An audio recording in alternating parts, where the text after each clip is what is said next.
Unconquered is kind of a new genre. It's a survival RTS game. It's not a traditional real-time strategy game. You have a lot of spinning plates. There is a lot to worry about. It's not just build an army, build a base, go and attack the other guy. You're defending up against waves of enemy attackers, and the waves get progressively more difficult. You know, you're Conan, you're in front of the citadel that you're supposed to defend.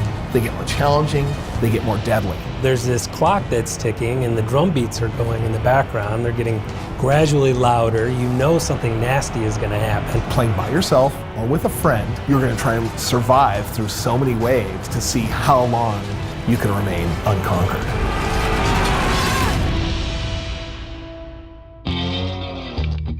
At Petroglyph, we've kind of continued along with our strategy game DNA and RTS kind of game DNA. I mean, pretty much anything fantasy and sci-fi is going to get people around here interested, but Conan's one of the top ones up there. And being able to make the first, strategy-based Conan game, that was huge to us. With Conan Unconquered, you're not really fighting against a base, you're fighting against the elements and overwhelming odds.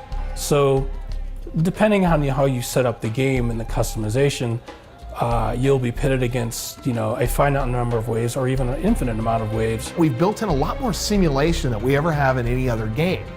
You're managing a lot more resources, so there's a lot of different choices to make on which resources you actually want to go out and gather and harvest to determine what type of things you want to build.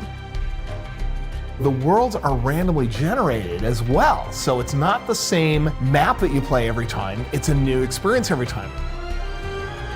You really have to layer in a lot of the strategy and challenge elements.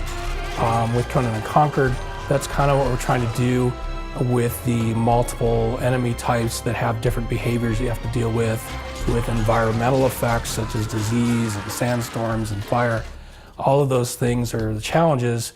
The strategy comes in, what buildings you build, how you spend your resources, what units you're using to combat the challenges. The other nice thing about Conan Unconquered is that you can not only play solo play, you can play cooperatively as well with a friend or a stranger. You can matchmake and find a stranger to play with. The two players can play together and play against even worse waves than the solo version. They are much more powerful. They'll come from multiple directions at once very early. So it'll take both of you working together to survive. One of the most exciting things that players can experience is the multiplayer aspect of Conan Unconquered. We thought that was a great opportunity to give fans kind of a different way to play a survival RTS game. It's just fun to kind of share the challenge. It is so much fun to share that victory, with somebody. And it's also nice too because one person can manage one thing while somebody else manages something else. I think that the main impetus for making this game was our love for other experiments that are going on in the RTS genre right now. I am a big fan of Frostpunk. We all fell in love with their billions. We want to make a game that has some of the elements that this has because it's really fun to build and survive. These are great games and they're great examples of a survival strategic game that we thought, man, that's really good. What else could we do with that? Taking their billions meets Stronghold and then putting it in that Black Colossus storyline from Robert Howard, that's well known from the old Conan comic books and books. Yeah, it's very savage and brutal, just like I think Conan would like. Oh yeah. Conan, what is best in life?